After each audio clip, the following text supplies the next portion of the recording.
Hello guys, welcome to my channel. In this video, we will discuss about atomic structure. It is one of the most important chapter of your chemistry. ठीक है, तो start करते हैं atomic structure. Before we go in it, we have to know what is atom. ठीक है, atom क्या होता है उसके बारे में पढ़ेंगे, फिर atom के अंदर क्या क्या होता है उसके बारे में डिस्कस करेंगे. देन अगर एटम के अंदर ये चीज़ें हैं जो भी अभी हम डिस्कस करने वाले हैं वो किस तरीके से अरेंज होती हैं उस सब के बारे में पढ़ेंगे. तो काफ़ी सारे मॉडल्स हैं इस चैप्टर के अंदर और one of the most important chapter है आपका केमिस्ट्री का. तो अब टाइम बिना वेस्ट करे स्टार्ट करते हैं. Atomic structure. तो एटॉमिक स्ट्रक्चर से सबसे पहले तो आपको यहाँ पे समझ में आ रहा है कि यहाँ पे आप एटम की बात करने वाले हो. सेकंड थिंग इज कि वो किस तरीके से प्रेजेंट है, उसका स्ट्रक्चर क्या है उसके बारे में हम बात करेंगे. ठीक है, तो एटम कहाँ पे प्रेजेंट होता है. सबसे पहले तो आपको ये पता होना चाहिए कि एटम होता कहाँ पर है. जिसकी आप स्टडी करने वाले हो वो पता भी तो होना चाहिए कि वो है कहाँ पर. तो वो उसे आप समझते हैं. तो जैसे एक सेल है, जितने भी आपके लिविंग ऑर्गेनिज्म हैं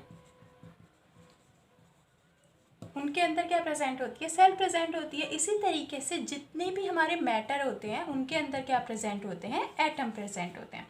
क्या मतलब है इस चीज़ का, इसे आप समझ सकते हो. फॉर एग्जांपल आपको ये पेन दिख रहा है, ये पेन भी क्या है, मैटर. अब ये पता होना चाहिए कि मैटर क्या है. तो मैटर को समझने के लिए आपके पास दो चीज़ें हैं, one is mass and second is space. मतलब कोई भी चीज़ अगर उसका कुछ ना कुछ मास है और वो स्पेस को ऑक्यूपाई कर रहा है, दैट मीन्स वो क्या है, मैटर. ठीक है, ये चीज़ क्लियर हो गई कि मैटर क्या होता है, जिसका एक पर्टिकुलर मास हो और वो स्पेस को ऑक्यूपाई करे. फॉर एग्जांपल इसे मैंने यहाँ पे रख दिया तो ये एक स्पेस को ऑक्यूपाई कर रहा है, तो ये क्या है, हमारा मैटर. अब जितने भी हमारे मैटर होते हैं उनके अंदर क्या प्रेजेंट होते हैं, एटम. जैसे एक लिविंग ऑर्गेनिज्म के अंदर क्या प्रेजेंट होती है, सेल, उसी तरीके से हर मैटर के अंदर क्या प्रेजेंट होते हैं, एटम. ये चीज़ क्लियर है. अब ये चीज़ तो क्लियर हो गई कि एटम होते कहाँ पर हैं. एटम कहाँ पर होते हैं, हमारे मैटर के अंदर. अब एटम क्या है और एटम के अंदर क्या प्रेजेंट है उसके बारे में स्टडी करते हैं. ठीक है,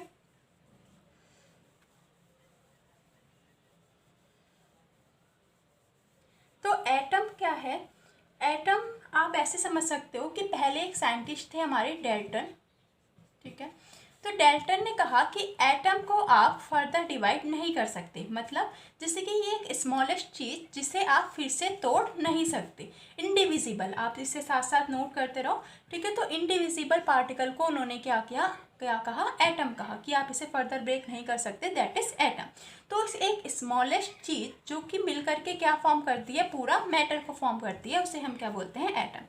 बट 19th सेंचुरीज़ के अंदर फिर से एक्सपेरिमेंट हुए और उन एक्सपेरिमेंट्स में ये फाइंड आउट किया गया कि आप इस एटम को डिवाइड कर सकते हो. अब एटम को डिवाइड कर सकते हैं मतलब यानी कि एटम ऐसा नहीं है कि आप इसे तोड़ नहीं सकते. आप एटम के अंदर और भी चीज़ें प्रेजेंट होती हैं, एटम को हम डिवाइड कर सकते हैं.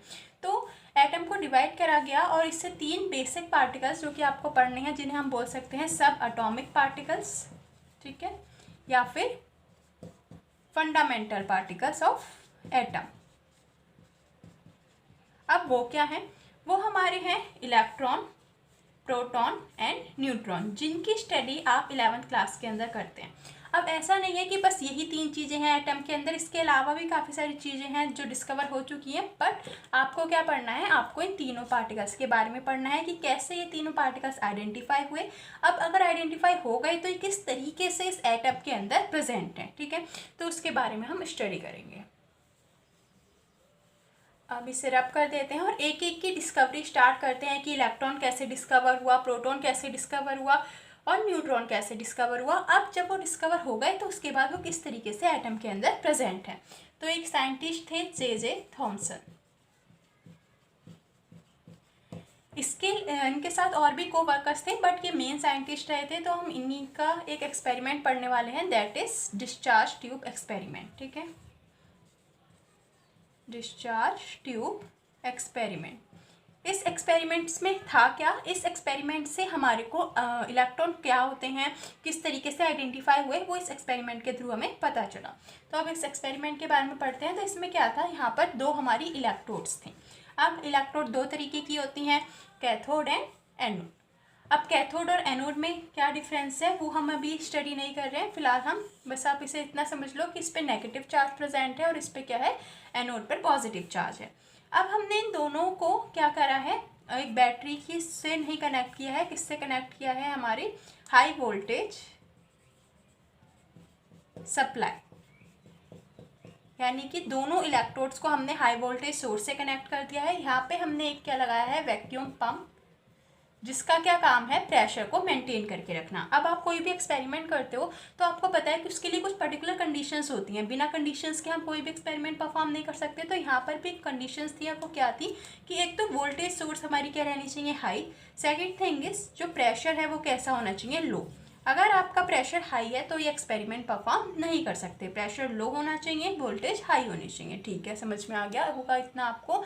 अब ये जो हमारी डिस्चार्ज ट्यूब है, इसके अंदर यहाँ पर किसकी कोटिंग थी, जिंक सल्फाइड की। जिंक सल्फाइड की कोटिंग क्यों की गई है वो अभी आप पढ़ोगे तो समझ में आ जाएगा।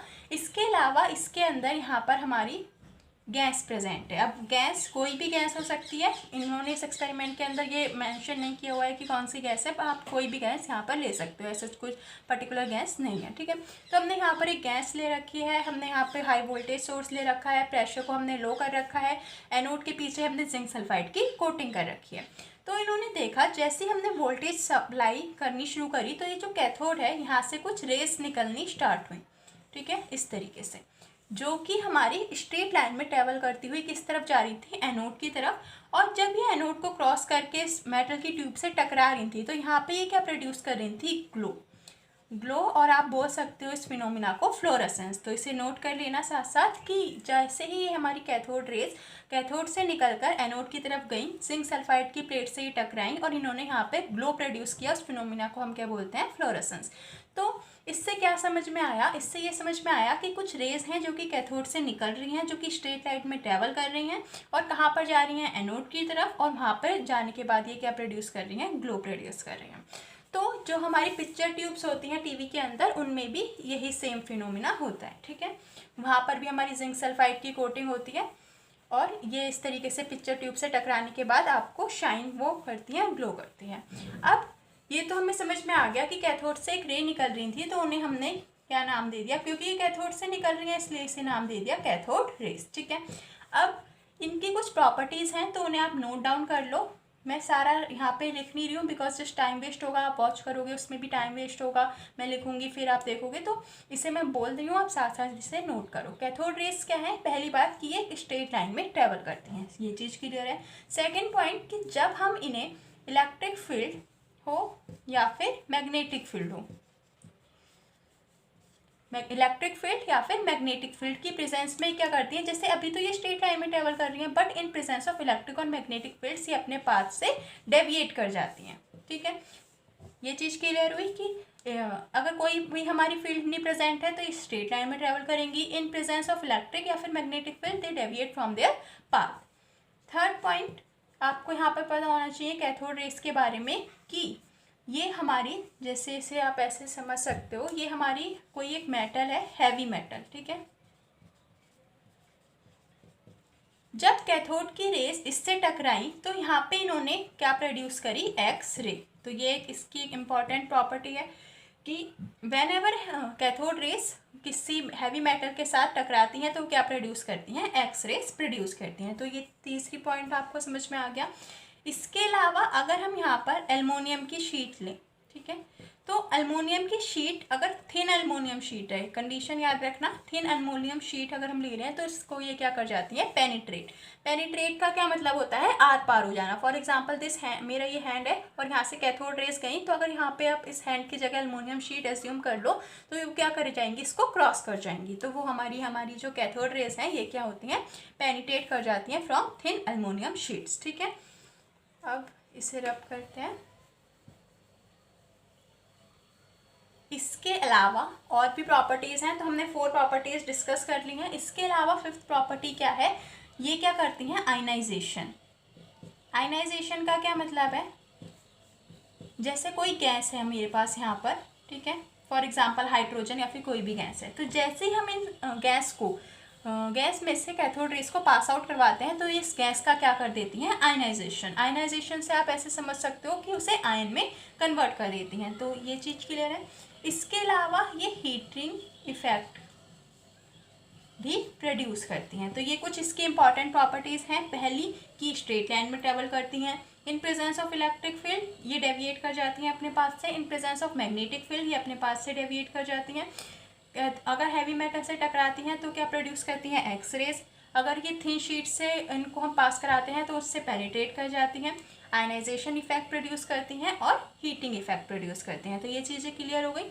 अब इलेक्ट्रिक फील्ड से जैसे मैं आपको बता रही थी कि इलेक्ट्रिक फील्ड में ये डेविएट कर जाती हैं, तो आप इसे ऐसे समझ सकते हो। फॉर एग्जांपल ये हमारी इलेक्ट्रिक फील्ड है, तो यहाँ पे नेगेटिव चार्ज है और एक तरफ क्या है, पॉजिटिव चार्ज है। अब कैथोड रे कहाँ से निकल रही थी, अगर आपको याद हो कि हम कैथोड यहाँ पे कैसा साइन था, नेगेटिव साइन था जहाँ से अराइज हो रही थी।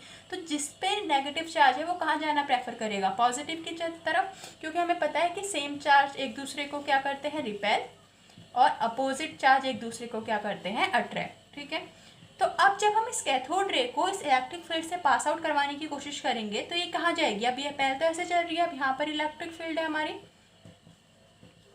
तो ये क्या होगा, यहाँ पर नेगेटिव है यहाँ पर पॉजिटिव है, तो ये क्या चली जाएगी, इस तरफ की ओर डेविएट करना शुरू कर देगी। तो ये चीज़ आपको पता होनी चाहिए। ठीक है, इसके अलावा एक और इम्पॉर्टेंट और वेरी इंपॉर्टेंट पॉइंट जो कि कैथोड रेस के बारे में मिला इस एक्सपेरिमेंट से, वो जिससे हमारे क्या डिस्कवर हुए, इलेक्ट्रॉन। तो वो पॉइंट क्या था, E/m रेशियो।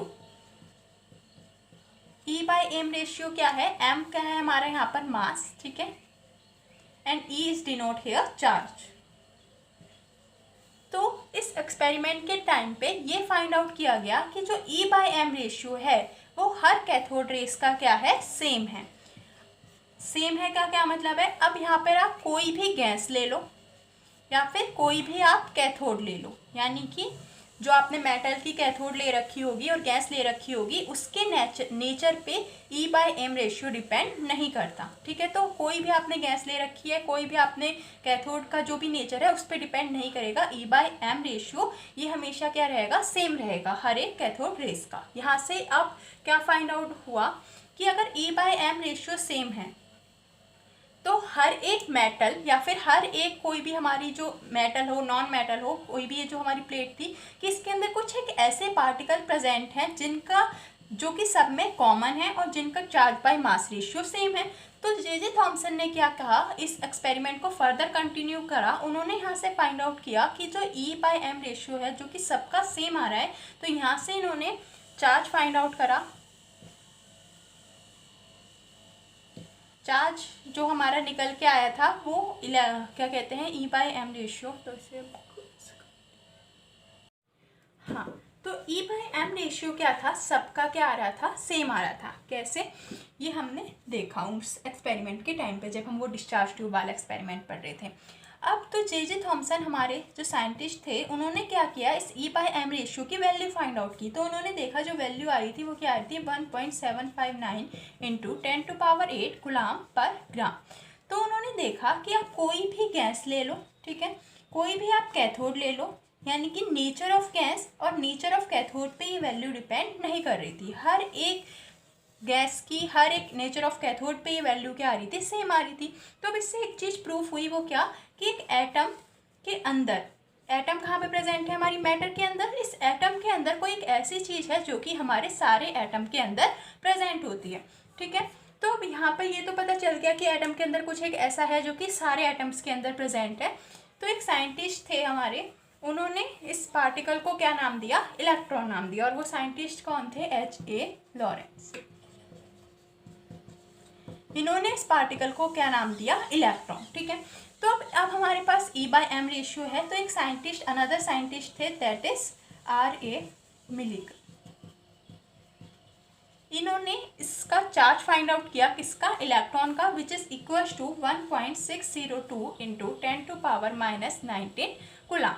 ठीक है, अब क्योंकि ये हमारे कैथोड से अराइज हो रही थी और कैथोड पे कैसा चार्ज था, नेगेटिव चार्ज, यानी कि इस पे भी कैसा चार्ज होगा, नेगेटिव चार्ज। तो अब हमारे को क्या क्या पता चल गया, हमारे को E/m रेशियो पता चल गया, हमारे को इस इलेक्ट्रॉन पे चार्ज कितना है ये पता चल गया।